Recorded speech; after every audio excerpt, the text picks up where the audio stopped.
The Little White Owl, written by Tracy Corduroy and illustrated by Jane Chapman.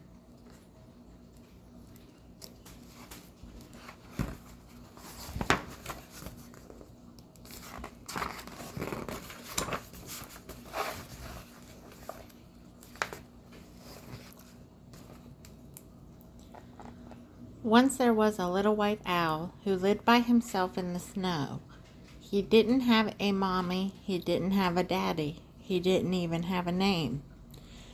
But he didn't really mind too much. It had always been like that, and his head was full of happy stories. Sometimes he was a brave white knight, and sometimes he was a snowflake. Sometimes he was a rocket blasting off to the moon. But every night at bedtime, he sat on his favorite branch, nibbling toast spread with strawberry jam and counting the stars by himself.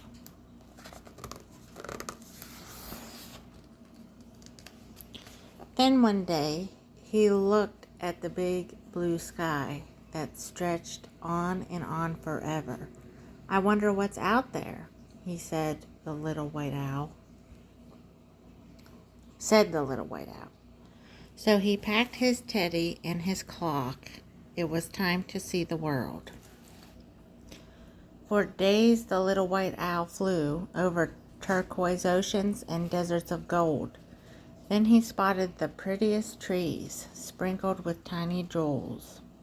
So down, down, down he swooped. But wait! These jewels had beaks. They were owls, beautiful owls, owls just like him. "Would anyone like a bite of toast?" he said.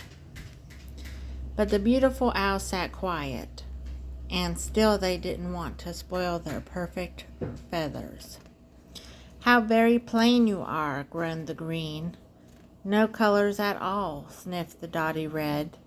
"You don't belong with us. Go away."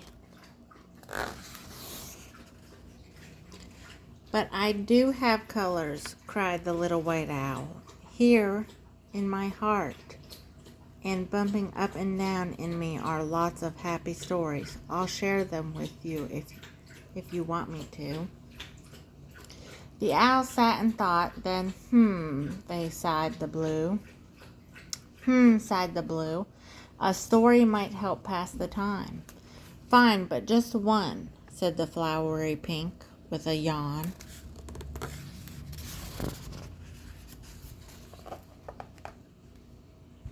So the little white owl swung on a branch with his little teddy, and he munched his toast and shared a happy story. "Ah," breathed the blue owl dreamily, when the little white owl had finished. The other owls all glared at her. "Oops, sorry," she blushed. "But couldn't we have just one more?"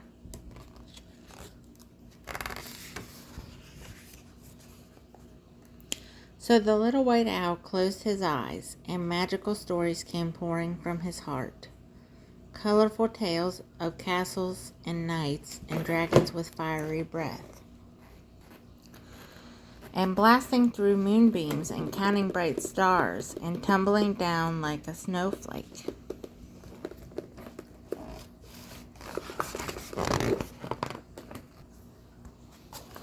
Slowly, and rather to their surprise, the owls began to smile. "Ah," they breathed. Then suddenly, "More!" everyone cried. At last, when all his toast was gone, the little white owl checked his clock. "Gosh, I need to go," he gasped, "back to my sparkly home. I need to feel the snow and count the stars." But then a blue wing fluttered and a tail of dotty red began to twitch. "Take us too," cried the pretty owl, sweeping into the sky. "We want to feel your fluffy snow and count your sparkly stars, and play and laugh and tumble just like you."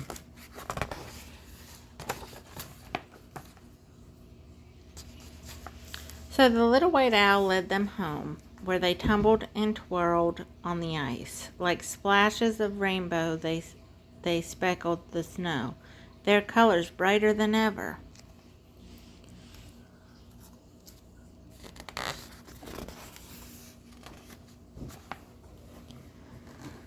Later, they huddled together and sipped warm cocoa.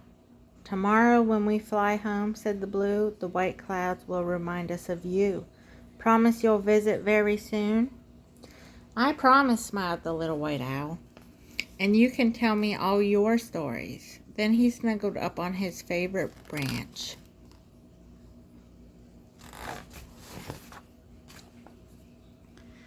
And soon was dreaming happy dreams as a huge silver moon lit the deep dark sky that stretched on and on forever.